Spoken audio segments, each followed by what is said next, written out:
بسم الله الرحمن الرحيم الحمد لله رب العالمين والصلاة والسلام على نبينا محمد وآله وصحابته ومن تبعهم بإحسان إلى يوم الدين أما بعد.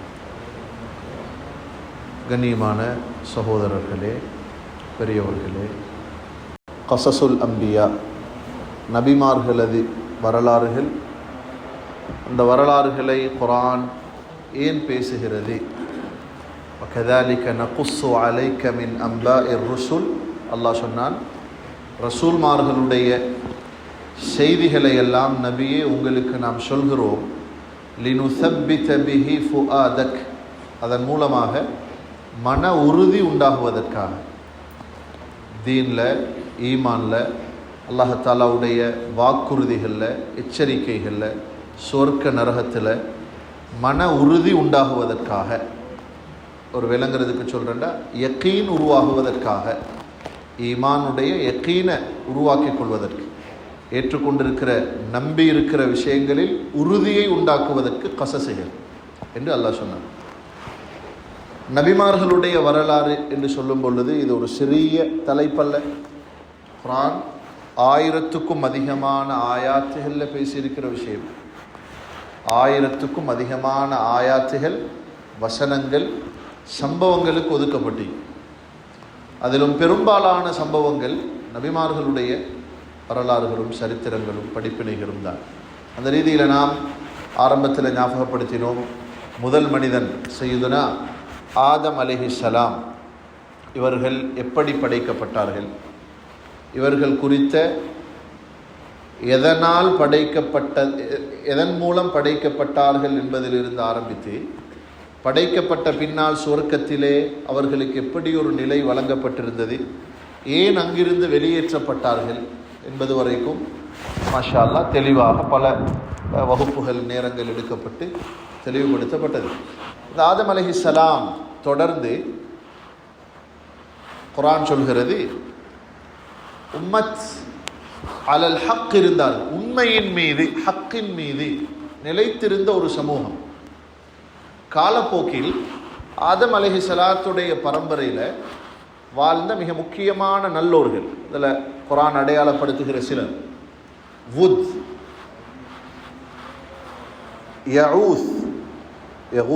யகூஸ் என்று சொல்கிறது, யஊக், நஸ்ர்,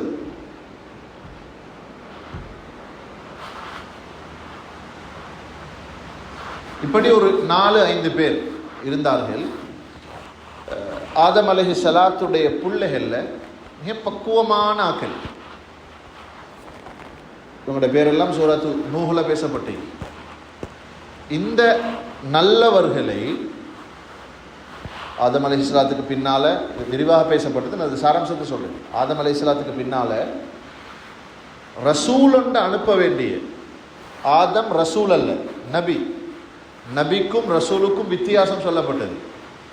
நபியாக இருக்கிறவர் எத்தி வைக்கிற பொறுப்பு கடமையாக்கப்பட்டவர் அல்ல. ரசூல், நபி, இந்த 2 வார்த்தைக்கும் உள்ள பிரதான வித்தியாசம் அதான். ரசூல் என்று யாருக்கு சொல்கிறோமோ அவருக்கு சொல்லப்படுறத அந்த கௌமுக்கு எத்தி வைக்கிற பொறுப்பு அவருக்கு வரும். வாங்க, ஆதம் அலைஹிஸ்ஸலாத்துக்கு பின்னால் இந்த உலகத்தில் ஷிர்க் இருக்கல்ல, இறை நிராகரிப்பு இருக்கல்ல. ஒரு பொற்காலமாக அந்த காலம் இருந்தது. அந்த காலங்களில் ஒருத்தரை அனுப்பி மக்கள் எல்லாத்தையும் திருத்தணும் என்ற தேவைகள் இருக்கல்ல. அவ்வளவு சிறந்த ஒரு சமூகமாக இருக்கும் பொழுது அல்லாஹு தஆலா இந்த 4 பேர், புத், யஊஸ், யஊக், நஸ்ர், இந்த 4 பேரும் மிக சிறந்த ஆதம் அலைஹிஸ்ஸலாத்துடைய பிச்சலத்தில் வந்த நல்லவர்கள். ஒரே காலத்தில் வாழ்ந்தவங்களில் அந்த பிச்சலத்தில் வந்து நல்ல ஆக்களிவங்க. இந்த 4-5 பேருடைய அந்த வணக்கங்களும் இபாதாத்துகளும் அவர்களுடைய பண்புகளும் அந்த மக்களை எல்லாம் கவர்ந்திருந்தது. வுத் மௌத்தா போறார். வுத், வாவ் தால், இவர் மௌத்தா போறார். சில அறிவிப்புகள் இருக்கிறது, இவருடைய ஜனாசாவிற்கு, இவருடைய மையத்துக்கு இப்லீஸ் மனித உருவத்தில் வந்திருந்தார், மனித தோற்றத்தில் வந்திருந்தார். வந்து சொன்னான். அந்த காலங்களில் சுலைமான் அலைஹிஸ்ஸலாத்துடைய ரசூலுல்லாவுடைய காலத்தில் கூட அந்த முறைமை இருந்தது. பெரும்பாலும் இப்லீஸ் ஷைத்தான் ஒரு மனித தோற்றத்தில் வந்து பேசுகிற கதைக்கிற தகீகா நிலை இருந்தது. அந்த முத்துடைய ஜனாசாக்கு இப்லீஸ் ஒரு மனித தோற்றத்தில் வந்திருந்தார். வந்து சொன்னானா, இதை பாருங்க, நான் ஒரு பன்னா செதுக்கிறவன், இந்த சிப்பிகளை செதுக்கிறவன், நான் சிப்பி. எனக்கு இந்த 4 பேரை மாதிரி உங்களுக்கு ஒரு சிலை செய்து தரலாம். அந்த ஆக்களுக்கு அது புதுசாயிடுச்சு. ஏன் செய்ய வேணும்? வேறொன்றுக்கும் இல்லை, நல்ல மக்கள் இல்லையா, இருக்கிற வரைக்கும் அவங்கள மாதிரி ஆகணும் என்ற ஆசை அவங்க எல்லாருக்கும் இருந்துச்சு. மவுத்தா போயிட்டா அவங்கள மாதிரி ஆக்கள் உங்களோட கண்ணுக்கு விலங்கல்லண்டா நீங்கள் சும்மா பாலா போயிடுவீங்க. அதனால் இவங்கள மாதிரி நான் சிலைகளை செதுக்கி தருகிறேன், அதை நீங்கள் வச்சுக்கொள்ளுங்க. உங்களுக்கு எப்பயாவது தோய்வு உண்டாகிற நேரத்தில் அந்த சிலையை பாருங்கள், அவர்கிட்ட ஞாபகம் வரும். அவரை மாதிரி நான் ஈக்கணும் இல்லையா, நான் கொஞ்சம் பின்னுக்காகிட்டேனே, சரி அவரை மாதிரி வரணும்னு உங்களுக்கு ஆசைப்படையணும் என்று சொன்னார். உம்மத்தில் உலகத்தில் இந்த ஷிர்க் என்ற இறை நிராகரிப்பும், அதாவது இணை வைப்பும் உருவாக ஆரம்பித்தது இப்படித்தான். என்ன நடந்தது? சரின்னு அந்த மக்கள் ஒத்துக்கொள்கிறார்கள், செதுக்கப்படுகிறது. பெரும்பாலும் எந்தெந்த இடங்களில் மக்கள் கூடுவார்களோ அந்தந்த இடங்களில் வைக்கப்பட்டது. அந்த காலங்களில் சிலாக்கள் கொஞ்சம் பக்குவமானாக்கள் அதை மாதிரி ஒன்றை செஞ்சு தன் வீட்டுக்கும் வச்சு கொண்டாங்களாம். பக்குவமானாக்கள் அடையாளம் அவங்களோட வீட்டுக்கும் வைக்க, இவங்களோட நோக்கம் வேறு ஒன்றும் இல்லை, இதை வணங்கணும் அப்படி ஒன்றும் இல்லை, இதை கண்ணியப்படுத்தணும் அப்படியெல்லாம். இவங்களை பார்த்து தன்னை மாற்றிக்கொள்ள வேண்டும். இந்த உருவத்தில் தான் வந்தது. காலப்போக்கில் அந்த சிலைகளுக்கு கொஞ்சம் கொஞ்சமாக மதிப்பு வர ஆரம்பிச்சிச்சு. ஏதாவது அதில் மலம் கழிச்சிட்டு போனால், பொது இடத்துல தான் வச்சுக்கிறேன், ஒரு புறா அதில் மலம் கழிச்சிட்டு போயிட்டுன்னு வைங்களேன், அதை கொண்டு போயிட்டு அவசரமாக கழுவிடுவாங்க. இன்னும் கொஞ்ச நாள் போனது, தூசி படவும் விருப்பம் இல்லாக்களுக்கு, தூசி படவும் விருப்பம் இல்லை. இன்னும் கொஞ்ச நாள் போனது, அதுக்கு கொஞ்சம் அது இதை பூசி வாசமாக்க பார்த்தாங்க. இன்னும் கொஞ்ச நாள் தான் ஒரு சந்ததியா, இன்னும் கொஞ்ச நாள் போனது, அதுக்கு ஒரு மாலையோடு போடுவோமேன்னு நினைச்சாங்க. இப்படி செய்து கடைசியில் என்ன ஆகிடுச்சுன்னா, அதே இப்லீஸ் சொன்னதாகவும் இருக்கிறது. நீங்கள் நினைக்க வானம், இந்த உங்களுக்கு முன்னாடி இருந்தவர்கள் எல்லாம் அல்லாஹ்வை மட்டும்தான் வணங்கினாங்க. பல காலங்கள் கழிந்த பின்னால் இப்லீஸ் வந்து ஓதினான், சொன்னான், இல்லை இவங்க தான் உங்களோட கடவுள்கள், சும்மாவா இதுக்கு மாலை போட்டிக்குது என்று சன்னமாக ஹுத்வாத்து ஷைத்தான் என்று குர்ஆன் சொல்கிறது. ஷைத்தான் ஒரே அடியாக மக்களை இழுக்கல அவனோட பக்கத்துக்கு. ஷிர்கை இந்த உலகத்துக்கு ஷைத்தான் அறிமுகம் செய்யும் பொழுது அவனுடைய படிப்படியாக மக்களுடைய உள்ளத்தில் மதிப்பு உண்டாக்கினான். அது பின்னால் அதை கௌரவப்படுத்த வேணும், அழகு பார்க்கணும், வாசம் பூசணும், கொஞ்சம் பசந்தா பார்க்கணும், இப்படி உருவாக்கி இதுதான் உங்களது கடவுள் என்று எடுத்துக்கொண்டு வச்சுட்டான். எந்த அளவுக்கு அவனோட முயற்சியில் அவன் சக்சஸ் ஆகினான் தெரியுமா? இந்த காலங்களில் ரசூல்மார்கள் இல்லை. அதான் நீங்கள் உள்ள விசேஷம், அதெல்லாம் ஏற்பாடு. என்ன நடந்தது என்றால், எந்த அளவுக்கு அவன் அதில் உறுதியை உண்டாக்கினான் என்றால், ஒவ்வொரு வாப்பாவும் மௌத்தாகிற நேரம் வசியத்தாக சொல்லுவாங்களாம், தா உத்து யஊத் யஊக் நஸ்ர், மறந்துடவானம் இவங்களுக்கு தான் உங்களோட சுஜூத் இருக்க வேணும் என்று சொல்லி வசியத்து செஞ்சுட்டு மௌத்தா போவாங்க. அப்போ இந்த சிலை வணக்கம், இதெல்லாம் சொல்லப்பட்டது, நான் சாராம்சத்தை சொல்றேன். இந்த தோற்றத்தில் உருவாக ஆரம்பிக்கும் பொழுதுதான் அல்லாஹு தஆலா சொல்கிறது, குர்ஆன் சொல்கிறது, பஅஸன் நபியீன், நபிமார்களை அனுப்ப வேண்டிய தேவை அல்லாஹுக்கு வந்தது. அப்படின்னா அல்லாஹு தஆலா மனிதர்களை இணை வைப்பிலிருந்து, ஷிர்கிலிருந்து அல்லாஹுவை நோக்கி திருப்புவதற்கான ரசூல்மார்களை அனுப்புவதற்கு ஆரம்பித்தார். அந்த வரிசையில் நாங்கள் ஆரம்பத்தில் ஞாபகப்படுத்துகிறோம், முதலாவது ரசூல் யாரு? சய்யிதுனா நூஹ். ரசூல் என்ற பட்டத்தோடு இந்த உலகத்துக்கு முதலாவது அவதரித்தவர்கள் சய்யிதுனா நூஹ் அலைஹிஸ்ஸலாம். இவர்கள் சாதாரணமான ஒரு ஆள் அல்ல. நூஹ் அலைஹிஸ்ஸலாத்தில் சம்பவமிக்குதே, குர்ஆன்ல 4இல் ஒரு பகுதி பேசப்பட்டி. முழு குர்ஆன்ல 4இல் ஒரு பகுதி சூறாக்கள்ல இவங்களோட சம்பவம் பேசப்பட்டி. 4இல் ஒரு பகுதி அல்ல, 4இல் ஒரு பகுதி சூறாக்கள். கிட்டத்தட்ட 29 சூறாக்கள்ல இவங்களோட செய்தி இருக்கிறது. 43 தடவை இவங்களோட பேரு குர்ஆன்ல வருது. 43 தடவை. 29 சூறாக்கள் இவர்கள் சம்பந்தமாக பேசப்பட்டிருக்கிறது. விசேஷமாக இவங்களோட பேர்லேயே ஒரு சூரா இறக்கப்பட்டிருக்கிறது. சூரத்து நூஹ் தபாரக்கல்லதி ஜுஸூல் இருக்குது. இவங்களோட சம்பவம் விவரமாக பேசப்பட்டது சூரத்து ஹூத்ல. ஹூத்ன்றது ஒரு நபியுடைய பேர். அந்த சூறால தான் அல்லாஹ் இவர்களுடைய சம்பவத்தை விரிவாக பேசுகிறார். நான் சொல்ல வர்றது, சையதுனா நூஹ் அலைஹிஸ்ஸலாம் அவர்கள் இவ்வளவு பேசப்படுவதற்கு மிக பிரதானமான காரணம் என்னென்றால், இவர்கள் இந்த உலகத்துக்கு வந்த அந்த அந்த அந்த நேரம் அவ்வளவு பொறுமதியான ஒரு நேரமாக இருந்தது.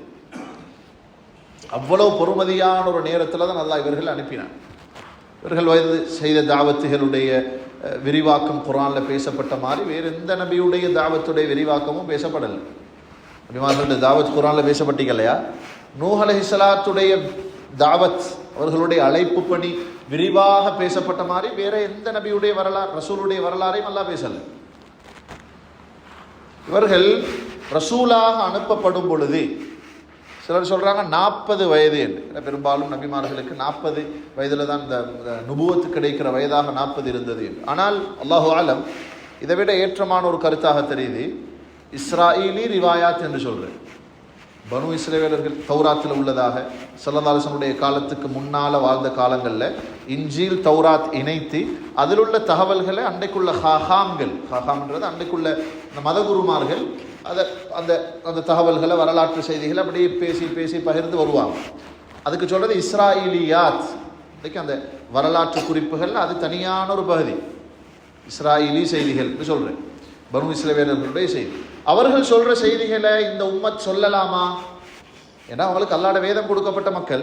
தௌராத்தும் அவங்களுக்கு இருந்தது, இன்ஜீலும் இருந்தது. இன்ஜீல் என்றது தனி வேதம் அல்ல, தௌராத்துடைய முக்கம்மில். தௌராத் என்ற மூசா அலைஹிஸ்ஸலாத்துடைய வேதத்தை பூர்த்தியாக்குற விதத்துல தான் இன்ஜீல் இருந்தது. கிட்டத்தட்ட 2 ஒன்றுதல். இந்த வேதம் கொடுக்கப்பட்ட மக்கள் சொல்கிற செய்திகளை எங்களுக்கு பேசலுமா? சஹாபாக்களுக்கு எங்களுக்கு பேசலாமா? சஹாபாக்கள் கேட்டாங்க. ஸல்லல்லாஹு அலைஹி வஸல்லம் சொன்னார்கள், ஹத்திது அன் பனி இஸ்ராயீல் வலா ஹரஜ். பனு இஸ்ரவேலர்கள் சொல்கிற செய்திகளை சொல்லுங்கள், ஆனால் அதுதான் உண்மை என்று நம்பாதீர்கள் சொன்னாங்க. இன்னொரு அறிவிப்பில் வருகிறது, லா நுஸத்திகுஹு வலா நுகذிபு. அதை நாம் தலைக்கு மேல் வைத்துக் கொண்டு உண்மைதான் என்று ஒத்தப்படியில் நிற்கவும் மாட்டோம், இல்லை பச்சை பொய் என்று தூக்கி வீசவும் மாட்டோம். இஸ்ராயலி ரிவாயாத்துகளை பேசலாம். அந்த ரீதியில் நூஹ் அலைஹிஸ்ஸலாம் அந்த அறிவிப்பின்படி நூஹ் அலைஹிஸ்ஸலாம் அவர்களுடைய நுபுவத்துடைய வயது எத்தனையாவது வயதில் நபியாக அனுப்பப்பட்டார்கள் என்றால் அதில் பெரும்பாலான அறிவிப்புகள் 380 என்று சொல்லுது. இஸ்ராயலி அறிவிப்புகள். எவ்வளோ காலம் நபியாக இருந்தாங்க? ரசூலாக எவ்வளோ காலம் தாவத்தில் அழைப்பு பணியில் இருந்தாங்க? ஃபலபிஸ ஃபீ கௌமிஹி அல்ஃப ஸனத்தின் இல்லா 50 ஆமன். குர்ஆன் நூஹ் அலைஹிஸ்ஸலாமுடைய தாவத்துடைய காலத்தை மட்டும்தான் குர்ஆன்ல குறிப்பாக குறிப்பிட்டு இவ்வளோ காலம் இருந்தார்கள். இறந்த ரசூலுடைய காலத்தையும் சொல்லலை. 380 வயசுல நபியாக அனுப்பப்படுகிறார்கள். 950 வருடங்கள் அழைப்பு பணியில் ஈடுபட்டார்கள். மக்கள் ஏற்றுக்கொள்ளல. வமா ஆமன மின் கௌமிஹி, குர்ஆன் சொல்லுது, ஒரு சிலர் தான் ஏற்றுக்கொண்டார்கள். ஒரு கப்பல்ல ஏற்ற முடியுமான ஒரு குரூப். கப்பலுடைய அளவு சம்பந்தமாக தான் நாங்கள் கடைசியாக பார்த்தோம் இல்லையா? அதே ஒரு நீட்டம் சிறுசி பெருசி அது சம்பந்தமாக அன்றைக்கும் சொன்னேன். கப்பலுடைய நீட்டம் அளவுகள் சொன்னேன் நான். இமாம் குறிப்பாக அல்லாமா தபரி ரஹிமஹுல்லா தஃப்சீருடைய உலமாக்கல்ல, இமாம் சுயூத்தி ரஹ்மத்துல்லாஹி அலைஹி, இது போன்றவர்கள் அந்த கப்பலுடைய அளவுகள் அதெல்லாம் பேசிக்கிறாங்க. ஆனால் சஹீஹான எந்த அறிவிப்புகள்லையும் அந்த கப்பல் எவ்வளோ நீட்டம், எவ்வளோ அகலம், அது எப்படி இருந்தது, குர்ஆன் சுருக்கமாக சொல்லிக்குது. இப்போதின சூரத்துல் கமர் இஷாலோதினம் அதில் குர்ஆன் சொல்கிறது, ஹமல்நாஹு அலா ذாத்தி அல்வாஹின் வ துசுர். துசுர்னா ஆணின்னு அர்த்தம். அல்வாஹ் பலகை. பலகையை வச்சு அடிக்கப்பட்ட பலகையும் ஆணியையும் பயன்படுத்தி தான் அது செய்யப்பட்டது குர்ஆன் சொல்லிக்குது. இந்த பலகையுடைய சைஸ் என்ன, ஆணியுடைய சைஸ் என்ன, அதெல்லாம் எனக்கு தெரியாது. எங்களை மாதிரி ஆக்களாவும் கற்பனை செய்யக்கூடாது, எங்களை மாதிரி ஆணியாவும் கற்பனை செய்யக்கூடாது இல்லையா? அப்போ அந்த கப்பல் எத்தனை தட்டு இருந்துச்சு, எவ்வளோ நீட்டம் இருந்துச்சு, இது சம்பந்தமாக எங்கேயும் சஹீஹான ஆதாரபூர்வமான செய்திகள் இல்லைன்றதினால அதை பேசுறது இன்னைக்கு பொருத்தமிக்காது. நாங்கள் ஒரு கப்பலை ஏற்றினாங்கன்னு குர்ஆன் சொல்லுது. அது இதால் செய்யப்பட்டது. ஹைர். அப்போ 950 வருட அழைப்புக்கு பின்னால் ஒரு சிலர் தான், அதாவது ஹதரத் நூஹை உண்மைப்படுத்தியதனால அல்லாஹ்விடத்தில் கோபம் வந்து, அதாவது அல்லாஹ்விடத்தில் முறைப்பாடு செய்தார்கள். அந்த முறைப்பாடுகளை எல்லாம் குர்ஆன் பல இடத்துல சொல்லி இருக்கிறது. அதில் மிக விசேஷமாக அவர்களை கேலி செய்த, கப்பல் கட்டும் பொழுது கேலி செய்த விடயத்தை குர்ஆன் சொல்லு. அல்லாஹ் தஆலா சொன்னானா 950 வருட அழைப்பு பணி. இதை விவரமாக பார்த்தோம்னாங்க. அந்த காலம் எப்படி நூஹ் அலைஹிஸ்ஸலாம் தனது சமூகத்தோடு நடந்து கொண்ட முறைமைகள், அந்த மக்களோட பேசிய வார்த்தைகள், அதில் சூரத்து நூஹ் தனியாக அந்த சம்பவங்களை மட்டுமே பேசி, இன்னா அர்சல்னா நூஹன் இலா கௌமிஹி, ஹதரத் நூஹை நாம் அவருடைய கௌமுக்கு அனுப்பினோம், கூட்டத்துக்கு அனுப்பினோம். அல்லாட பொதுவான ஒரு சுன்னத்து இருக்குது. அந்தந்த சமூகத்துக்கு அந்தந்த சமூகத்தில் இருந்து தான் ஒருத்தர் எடுத்து கொடுப்பார். இல்லாட்டி தான் சொல்லிடுவாங்களே இவர் அந்த கூட்டம் இல்லையா. ஆனால் மக்கத்து முஷ்ரிக்குகள் கேட்டாங்களாம், இந்த முஹம்மது என்ற மனிதரோட ஸல்லல்லாஹு அலைஹி வஸல்லம் இவரை நாங்கள் நம்பணுமா இருந்தா இவரோட சேர்த்து ஒரு மலக்கையும் அல்லாஹ் அனுப்பிச்சே, மலக்கையும் அனுப்பினா நாங்கள் நம்புவோம். லௌலா உன்ஸில அலைஹி மலகுன் ஃபயகூன மஅஹு நதீரா. அல்லாஹ் பதில் சொன்னான், நான் மலக்க அனுப்பணும் என்று முடிவு செஞ்சேன் என்று வைங்களேன்.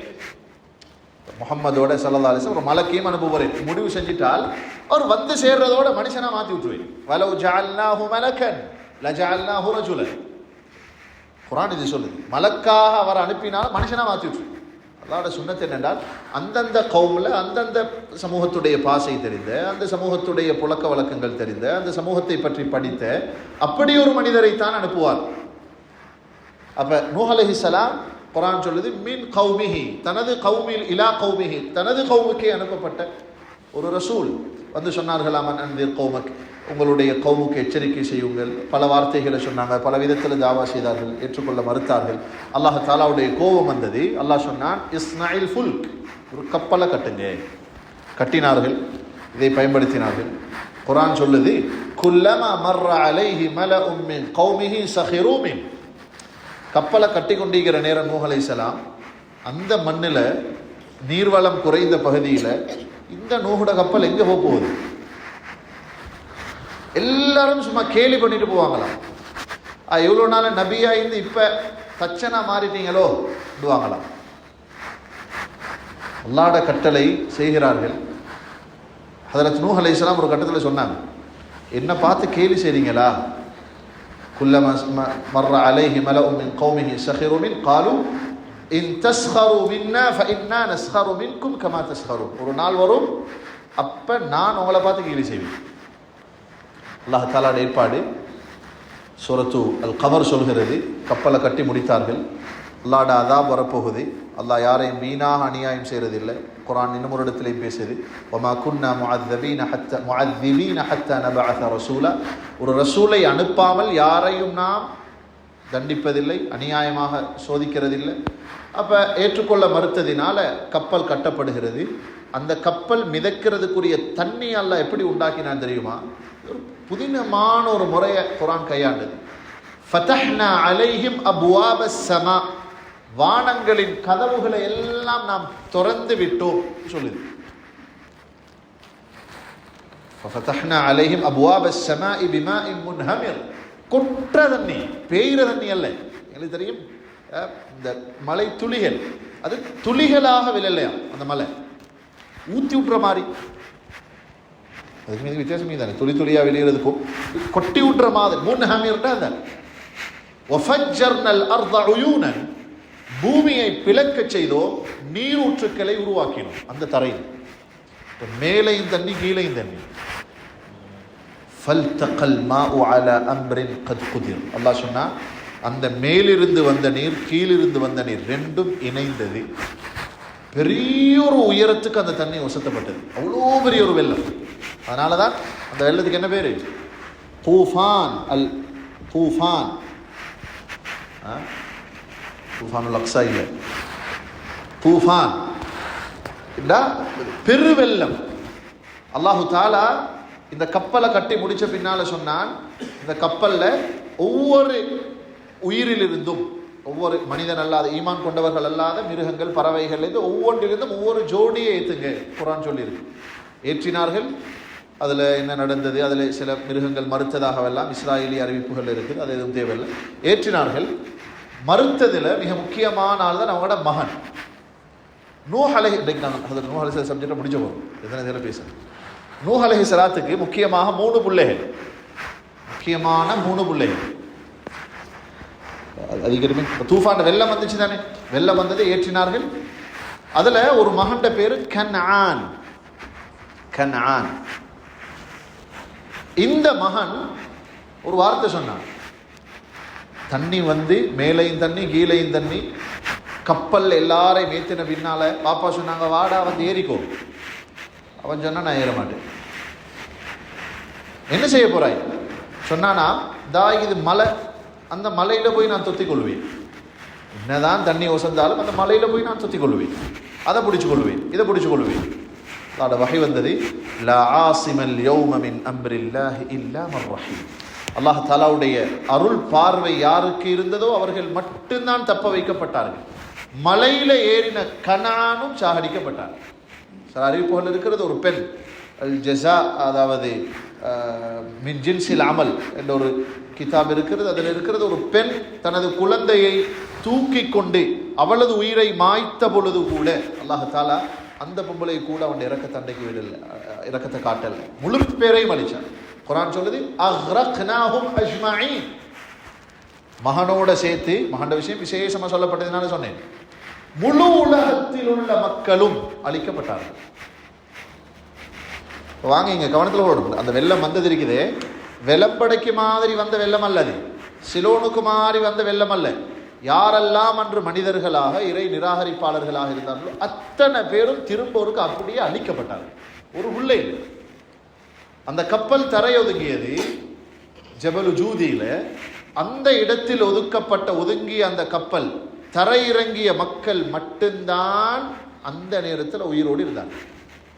அல்லாஹ் தஆலா ஆச்சரியமாக சொல்கிறான், அவ்வளோ வானத்திலிருந்து கொட்டின தண்ணி, பூமியிலிருந்து பீரிட்டு வந்த தண்ணி எப்படி எங்க போய் வத்துச்சு? அல்லாஹ் ஒன்றும் சொல்லலை. பூமியை பார்த்து சொன்னானா, கீல யா அர்து புலஇ மாஅகி. பூமியே நீ எப்படி தண்ணியை வெளியேற்றினியோ அதே தண்ணியை புடுங்கிக்கோ. பூமியை பார்த்து அல்லாஹ் பேசினான், யா அர்து புலஇ மாஅகி வயா ஸமாஉ அக்லிஇ.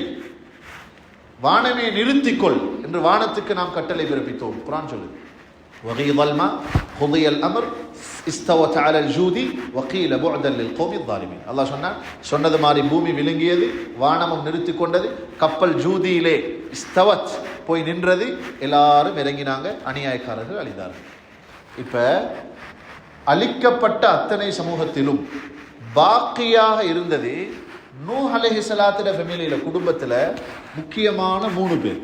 நூஹ் அலைஹிஸ்ஸலாத்துடைய பிள்ளைகள்ல ஒருத்தர் பேரு ஹாம், மற்றவர் பேரு சாம், மற்றவர் பேரு யாஃபிஸ். அழிக்கப்பட்டவர பேரு கனான். இன்றைக்கு குர்ஆன் சொல்லுது, இந்த செய்தி நடந்த பின்னால, தூஃபான் என்ற அந்த வெள்ளப்பெருக்கு வந்து முழு உலகத்தில் உள்ள மக்களும் அழிக்கப்பட்ட பின்னால நூஹ் அலைஹிஸ்ஸலாத்தோடு ஹாம், சாம், யாஃபிஸ் அவங்களோட பரம்பரையில் தானே வரும், அது பின்னால வர பரம்பரை. இந்த 3 பேருட பரம்பரையில தான் இன்றைக்குள்ள முழு உலக கோடி மக்கள் இருக்கிறாங்க. இன்றைக்குள்ள முழு நீங்க எல்லாரும் இந்த 3 பேருட பரம்பரையில வந்தாங்க. அல்லாஹ் சொன்னான், அதாவது வஜஅல்னா ذُرِّيَّتَهُ هُمُ الْبَاقِينَ. அன்று அழிக்கப்படும் பொழுது அந்த கப்பல்ல யார் இருந்தார்களோ, துர்ரியதஹு, ஹஜ்ரத் நூஹ் அலைஹிஸ்ஸலாத்துடைய இந்த யாஃபித், சாம், ஹாம், இந்த மக்களை தான் ஹுமுல் பாக்கீன் உலகத்துல மிஞ்ச வச்சோம். ஆகவே இன்றைக்கு பரம்பரை சொல்லி சொல்லி சொல்லி சொல்லி போனா யாரா இருந்தாலும் சரி, இந்த இவர் அல்லது இவர், குறிப்பா யாரை தாண்டி தான் போகணும், நூஹ் அலைஹிஸ்ஸலாத்தை தாண்டி தான் போகணும். வேறொரு பரம்பரை ஒன்று துனியால இல்லை, கியாமத் வரைக்கும் அப்படி வரையில. ஏன்னா அந்த காலங்களில் இருந்தது இந்த கப்பல்ல இருந்த இந்த 3 பேர் மட்டும்தான். இந்த 3 பேருடைய பரம்பரையில தான் ஜஅல்னா ذُرِّيَّتَهُ هُمُ الْبَاقِينَ என்று அல்லாஹ் தஆலா சொல்றார். ஹராகவே இப்ப இந்த 3 பரம்பரையில வந்தவங்க தான் முழு உலக, இன்றுக்குள்ள முழு உலக மக்களும். இது மாற்று கருத்துக்கு இடமில்லாத ஒரு செய்தி இந்த விஷயம். வாங்க, ஹஜ்ரத் நூஹ் அலைஹிஸ்ஸலாம் கப்பல் தரையிறங்கிய பின்னால், கப்பல்ல இருந்து மக்கள் தரையிறங்கிய பின்னால எவ்வளோ காலம் வாழ்ந்தார்கள்? அதிலும் சிலர் சொல்றாங்க 60 வருஷம் இருந்தாங்க.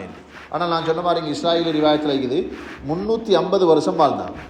அப்போ நுபுவத்து கிடைக்கு முன்னால் 380 வருஷம், தாவத்துடைய பணியில் நபி ரசூலாக அதாவது 950 வருஷம், தூஃபானுக்கு முன்னால், தூஃபானுக்கு பின்னால் 350 வருஷம். மொத்தம் எவ்வளோ காலம் வாழ்ந்துக்கிறேன்? 1680 வருடங்கள் உலகத்தில் வாழ்ந்திருக்கிறார்கள். அவருடைய ஆயுட்காலமாக அது சொல்லப்பட்டது. இப்போ ஹதரத் நூஹ் அலைஹிஸ்ஸலாத்துடைய காலம் முடிய போகிறது. மரணப்படுக்கையில் இருக்கிறாங்க. முடிச்சிடணுமா இல்லையா அவங்களோட காலத்தை? முஸ்னத் அஹ்மதில் இந்த ஹதீஸ் இருக்குது.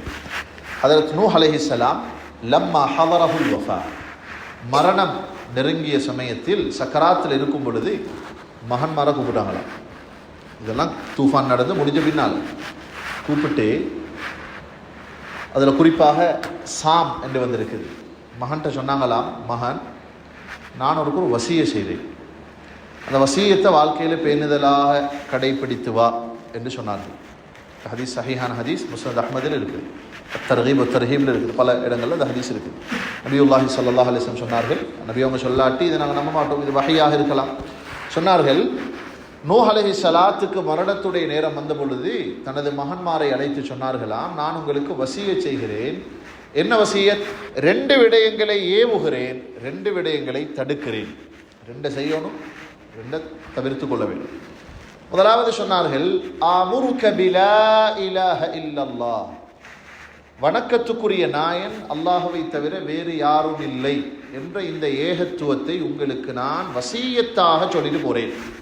ஏண்டா இதுக்கு முன்னாடி வாழ்ந்த மக்கள், தூஃபானுக்கு முன்னால் வாழ்ந்த மக்கள் என்ன வசியம் செஞ்சாங்க? என்ன நடந்தாலும் சரி இதை விட்டுட வானம் இதுதானே சொல்லிட்டு போனாங்க. ஷிர்க வசியை செஞ்சுட்டு போனார்கள். ஹதரத் நூஹ் ஒரு சுன்னத்தை ஆரம்பிச்சாங்க. தன்னை பிள்ளைகளை கூப்பிட்டு லா இலாஹ இல்லல்லாஹ்ன்ற வசியத்தை உங்களுக்கு செய்கிறேன். குர்ஆன்ல ஹதரத் அதாவது இப்ராஹிம் அலைஹிஸ்ஸலாம் இந்த வசியத்தை செய்ததாக சூரா பக்கரால் இருக்குது. கூப்பிட்டு கேட்டாங்களா மகன்மாட்டு, நீங்கள் எனக்கு பின்னால் எதை வணங்க போறீங்க என்று கேட்டாங்க. காலு நஅபுது இலாஹக வ இலாஹ ஆபாஇக், உங்களோட பெற்றோர்களுடைய குடும்பத்தார் அந்த அல்லாஹ்வைத்தான் வணங்குவோம், அப்போ தான் திருப்தி கண்டார்கள் என்று வந்திருக்கு. அப்போ மரணிக்கிற நேரத்தில் செய்யப்படுகிற வசியத்துகளில் இதை கவனமாக பிள்ளைகளுக்கு சொல்லிக் கொடுக்கணும். என்ன நடந்தாலும் ஈமான விட்டுடவானம், தௌஹீத விட்டுடவானம், லா இலாஹ இல்லல்லாஹ் என்று வசியத்தாக சொல்கிறேன். உண்டு அந்த வாழ்க்கையை வாழ்றது, ஏகத்துவ வாழ்க்கை, ஷிர்க்குக்கு போகாத வாழ்க்கை. இரண்டாவது இந்த வார்த்தையில பொறுமதியை விளங்கப்படுத்தினாங்க. சொன்னார்கள், லவ் வுதிஅத்திஸ் ஸமாவாத்து ஸப்உ வல் அர்து ஸப்உ ஃபீ கிஃபா, ஒரு தராசியிட தட்டுல 7 வானங்களையும் 7 பூமிகளையும் வைத்து வவுதிஅத் லா இலாஹ இல்லல்லாஹ் ஃபீ கிஃபா, இன்னும் அடுத்த தட்டிலே லா இலாஹ இல்லல்லாஹ் வைக்கப்பட்டால் லரஜஹத், அந்த லா இலாஹ இல்லல்லாஹ்வுக்கு தான் கனம் இருக்கும். அப்படின்னா உலகத்தில் எது கிடைத்தாலும் கிடைக்காவிட்டாலும் இதுதான் உங்களுக்கு பாரமானதாக உயர்வானதாக இருக்க வேண்டும் என்றதை அந்த விஷயத்தை சொல்லி விளங்கப்படுத்தினார். ரெண்டாவது சொன்னாங்க, சுப்ஹானல்லாஹி வ பிஹம்தி, ஒரு திக்ரை சொல்லி கொடுத்தார்கள். சஹீஹான ஹதீஸ் இது. சுப்ஹானல்லாஹி வ பிஹம்திஹி என்ற வார்த்தையை திக்ராக சொல்லி வருகிற பழக்கத்தை உருவாக்கி கொள்ளுங்கள். நூஹ் அலைஹிஸ்ஸலாம் சொல்லி கொடுத்த ஒரு வசியத். என்னோட வாழ்க்கையிலும் இது வரும். சஹீஹ் புகாரியுடைய கடைசி ஹதீஸ் அப்படி தான் முடியுது. கலிமத்தானி ஹஃபீஃபத்தானி அலல் லிசான் தகீலத்தானி ஃபில் மீசான் ஹபீபத்தானி இலர் ரஹ்மான். 2 வார்த்தைகள் இருக்கிறது, நாவுக்கு ரொம்ப லேசானது, நாவுக்கு சொல்றதுக்கு மிச்சம் லேஸ், கஷ்டப்பட்டு கொண்டு சொல்ல தேவையில்லை. அரபுடைய சிரமமான எழுத்துக்கள் எதுவும் அந்த கலிமாக்கள்ல இல்லை. ஒரு மொழியில் வரக்கூடிய எல்ஃபபெட்டில் அரபு எழுத்துக்கள், அந்த எழுத்துக்களில் சிரமமான எழுத்துக்கள் இருக்கிறதானே, அப்படி அரபியில் உள்ள கஷ்டமான எழுத்துக்கள் எதுவும் அதில் வந்தில்லை. ஹஃபீஃபத்தானி அலல் லிசான், நாக்குக்கு மிச்சம் லேசி சொல்றது. தகீலத்தானி ஃபில் மீசான், சொல்றதுக்கு லேசின்றதினால அது பாரம் இல்லாதது என்றதல்ல, மீசானுடைய கியாமத்துடைய நாளில் மீசானுடைய தராசை கனமாக்குகிற வார்த்தைகள், வெயிட்டான வார்த்தைகள், அல்லாஹுக்கு மிக விருப்பமான வார்த்தைகள் சொல்லிட்டு சொன்னாங்க ஸல்லல்லாஹு அலைஹி வஸல்லம், சுப்ஹானல்லாஹி வ பிஹம்தி, சுப்ஹானல்லாஹில் அஸீம். அதில் ஒன்றைத்தான் ஹதரத் நூஹ் சொன்னாங்க, சுப்ஹானல்லாஹி வ பிஹம்திஹி என்பதை சொல்லி வாருங்கள். காரணம் சொன்னார்கள், பிஹா யுர்ஸகுல் ஹல்க், இந்த வார்த்தைகளை யாரெல்லாம் சொல்லுவார்களோ, அதே வார்த்தையில் தொடர்ந்து சொன்னாங்க, ஃபஇன்னஹா ஸலாத்துல் ஹல்க், மனிதர்கள் அல்லாத அத்தனை பேருக்கும் உரிய தொழுகையும் தஸ்பீகும் இதான். குர்ஆன்ல வருதானே, யுஸப்பிஹு லில்லாஹி மா ஃபிஸ் ஸமாவாதி வ மா ஃபில் அர்த், வானங்கள் பூமியில் இருக்கிற அத்தனையும் அல்லாஹ்வை தஸ்பீஹ் செய்து, அந்த மரம் கல் அது எல்லாம் தஸ்பீஹ் செய்கிறது. அப்போ அதனுடைய தஸ்பீஹ் என்ன? இதான் அது சுப்ஹானல்லாஹி வ பிஹம்திஹி என்பதுதான் குர்ஆன் சொல்கிற அந்த தஸ்பீஹ். எல்லாம் தஸ்பீஹ் செய்து. ஒரு இடத்துல அல்லாஹ் சொல்றான், வலாக்கின் லா தஃப்கஹூன தஸ்பீஹஹும், அது எப்படி தஸ்பீஹ் செய்கிறது, என்ன செய்கிறதுன்னு உங்களுக்கு விளங்காது, கேட்காது, ஆனால் செய்து. ஹதரத் நூஹ் சொன்னார்கள், ஃபஇன்னஹா ஸலாத்துல் ஹல்க், அத்தனை படைப்புகளுடைய தொழுகையும் தஸ்பீஹும் சுப்ஹானல்லாஹி வ பிஹம்திஹி. இரண்டாவது, வபிஹா யுர்ஸகுல் ஹல்க், முழு படைப்புகளுக்குரிய தேவைகள் நிறைவேற்றப்படுகிற மாஸ்டர் கீ இருக்கு. அதுக்கு என்ன தேவை இருக்குதோ, கஷ்டங்கள் இருக்குதோ, பொருளாதார நெருக்கடியா, இந்த வார்த்தைகளை அதிகமாக கருத்துணர்ந்து மடக்கி மடக்கி சொல்ல வேண்டும். சுப்ஹானல்லாஹி வ பிஹம்திஹி, அல்லாஹ் தஆலா மிக தூய்மையானவன், அவனை மனதார புகழ்கிறேன், அவனை புகழ்கிறேன், அவன் மிச்சம் தூய்மையானவன். இந்த கருத்துணர்ந்து கல்புக்கு எடுத்து சொல்லப்பட வேண்டும். சுப்ஹானல்லாஹி வ பிஹம்திஹி. ரெண்டு விஷயத்தை சொன்னார்கள், ஏகத்துவத்தோடு வாழ வேணும், அல்லாஹ்வுடைய தஸ்பீஹோட அல்லாஹ்வை புகழ்ந்து கொண்டு நன்றி செலுத்தியவர்களாக வாழ வேண்டும். பாருங்க, சுருக்கமே தான். இதில் ஏகத்துவமான தௌஹீதுடைய வாழ்க்கை. ரெண்டாவது மிக முக்கியமாக அல்லாஹ்வை துதி செய்கிற நன்றி உணர்வுள்ள வாழ்க்கை. தௌஹீத் இருக்க வேணும், ஷுக்ர் இருக்க வேண்டும். ஆச்சரியம், இந்த ரெண்டும் ஹதரத் நூஹுடைய வாழ்க்கையில் இருந்தது அலைஹிஸ்ஸலாம், அவங்களோட சொந்த வாழ்க்கை. அல்லாஹ் குர்ஆன்ல சொல்றான், ذُرِّيَّةَ مَنْ حَمَلْنَا مَعَ نُوحٍ إِنَّهُ كَانَ عَبْدًا شَكُورًا. நூஹ் அலைஹிஸ்ஸலாம் அவர்கள் அப்தன் ஷக்கூரன், அவங்களுக்கு அல்லாஹ் சொல்ற ரெண்டு வார்த்தை இது. ஒன்று, அவர்கள் நமது, அதாவது அடிமையாக இருந்தார்கள். இது ஒரு சாதாரணமான ஒரு அந்தஸ்து அல்ல, இது ஏன் அடிமைன்னு அல்லாஹ் சொல்றான். நான் எதை சொல்லுவேனோ, எதை எனக்கு விருப்பமோ அதைத்தான் அவர்கள் செய்வார்கள், எதை எனக்கு விருப்பமோ அதை செய்ய மாட்டார்கள். அடிமைத்துவமான வாழ்க்கை. அல்லாஹ் தஆலா அதைத்தான் எங்கள்கிட்ட எதிர்பார்க்கிறான். அப்தாக இருந்தார்கள் முதலாவது. இரண்டாவது சொன்னான் அல்லாஹ் ஷக்கூர், இந்த வார்த்தை பயன்படுத்தப்படுது ஃபஊல், அரபியில ஷாக்கிர்னாலும் நன்றி செலுத்துறவர். இங்க சொல்லப்பட்டது என்ன? ஷக்கூர். இந்த முறையில் சொல்லப்பட்டது அதிகமாக நன்றி செலுத்துபவர்களாக இருந்தார்கள். எது கிடைத்தாலும் அதற்கு அல்ஹம்துலில்லாஹ் சொல்கிற பழக்கம். சுப்ஹானல்லாஹி வ பிஹம்திஹி, அல்ஹம்துலில்லாஹ் சொல்கிற பழக்கம். ஆகவே இந்த ரெண்டும் தண்ட வாழ்க்கையிலும் இருந்ததை மகன்மாருக்கும் வசியத் செஞ்சுட்டு போனார்கள். எங்களுக்கும் அது ஒரு பெரிய ஒரு வசியத்து தான். அடுத்து கடைசியாக ரெண்டாவது சொன்னார்கள், வ அன்ஹாக அன் அனிஸ்னதைன், ரெண்டு விடயங்களை உனக்கு தடுக்கிறேன். முதலாவது, இணை ஷிர்க் வச்சிடாதே என்று சொன்னார்கள். இந்த கட்டங்கள்லையும் ஷிர்க் வைக்க போக வேண்டாம், ஈமானை இழக்க வேண்டாம். அடுத்து சொன்னார்கள், வல் கிபிர், பெருமையிலிருந்து பாதுகாப்பாக இருந்து கொள்ளுங்கள். பெருமை மிகப்பெரிய ஒரு உளநோய். உம்முல் கபாயிர், பெரும்பாவங்களின் தாய் என்று சொல்லப்பட்டிருக்கு. பெருமை வந்துருச்சுண்டா அடுத்து எல்லாம் சும்மா வந்துடும். அதனால் எது கிடைத்தாலும் பெருமை வரவே கூடாது. அது திறமைகளால், ஆட்சியால், அந்தஸ்துக்களால், பணத்தால், அழகால் பெருமை வர்றதுக்கு சூஃபியாக்கள் 8 வழிமுறைகளை சொல்லிக்கிறான். அப்வாபுல் கிபிர் சமானி, 8 முறைகளில் பெருமை வரலாம், இந்தந்த வழிகளில் வரலாம், எதிர்பார்க்கப்படும். அப்படி விளங்கிட்டோம் என்றால் அதை தவிர்த்து கொள்வது இல்லை. அது பெரிய ஒரு பாடம், தனியான பாடம். நான் சொல்ல வந்தது, நூஹ் அலைஹிஸ்ஸலாம் தன்னுடைய கடைசி காலங்களில் மகன்மாருக்கு செஞ்சுட்டு போன முக்கியமான 2 வசியத்துகள் எங்களுக்கு இவர்களை படித்த பெரும் பாடமாக அமையட்டும். மிக முக்கியமாக முதலாவது, எந்த கட்டத்திலும் தௌஹீத் நமது வாழ்க்கையில் அல்லாஹ் அவனை ஏகத்துவப்படுத்திய வாழ்க்கை, ஷிர்க்குடைய ஷாயிபாவே சம்பந்தமே இல்லாத வாழ்க்கை. இரண்டாவது, நன்றி உணர்வுள்ள வாழ்க்கை, பெருமை இல்லாமல் சாபிராக, அதாவது இந்த ஷாக்கிராக நன்றி உணர்வுள்ள மனிதனாக இருக்க வேண்டுமே தவிர கிடைத்ததை வைத்து நான் சம்பாதிச்சது, நான் எடுத்தது, எனக்கு கிடைச்சது, ஏண்ட திறமை, ஏண்ட அறிவு, இந்த பெருமிதத்தை விட்டுட்டு, பெருமையை விட்டுட்டு, அகங்காரத்தை விட்டுட்டு அல்லாஹுவுக்கு நன்றி செலுத்துகிற பணிவுடைய வாழ்க்கையை உருவாக்கி கொள்கிற பழக்கத்தை ஹதரத் நூஹ் அலைஹிஸ்ஸலாத்துடைய இந்த சம்பவங்கள்லேருந்து நாங்கள் பாடமாக படிப்போம். அல்லாஹு தாலா எந்த நோக்கங்களில் இந்த சம்பவங்களை எங்களுக்கு சொல்கிறானோ அந்த நோக்கங்களை சரிவர உளமாற எடுத்து செயல்படுகிற நல்லுள்ளங்களாக அல்லாஹ் நம் அனைவர்களையும் ஆக்குவானாக. சுப்ஹானக்கல்லாஹும்ம வ பிஹம்திக அஷ்ஹது அல்லா இலாஹா இல்லா அன்த அஸ்தக்ஃபிருக்க வ அத்தூபு இலைக்.